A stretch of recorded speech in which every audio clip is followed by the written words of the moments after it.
वाह जी वाह, मजा आ गया। ओल्ड ब्रदर, क्या है? आपको पता है इस उम्र में केले नहीं खाते। कुछ नहीं होता।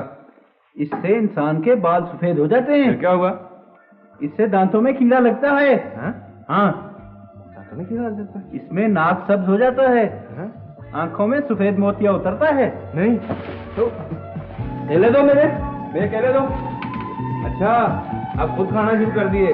जब मैं खाता था तो उस वक्त आंखों में मोतिया उतरता था। आपको पता है इसके फायदे कितने हैं? क्या फायदा है इसका? सफेद बाल काले होते हैं। अच्छा, मुझे नहीं पता। तुम मेरे केले वापस करो। नहीं, वापस मेरे करो। केले वापस करो। क्या हो गया आपको? क्यों हर वक्त मेरे भाई को तंग करते रहते हैं आप? आप भी तो हर वक्त मुझे डांटती रहती हैं। आप भी तो हर वक्त मुझे डांटती रहती हैं। हाँ? रेमू, जी बीबी, ये सफाई आप जरा अच्छी तरह से कीजिएगा। आप फिक्र न करें बीबी जी, मैं सब जाले साफ करके कमरे को लिशका दूंगा। और हाँ बीबी जी, मुझे एक बात समझ नहीं आई। कल भी मैंने इस कमरे के तमाम जाले साफ किए थे, लेकिन आज आकर देखा तो जाले फिर उसी तरह लगे हुए थे। ओहो रेमू बाबा, ये आपका वहम होगा।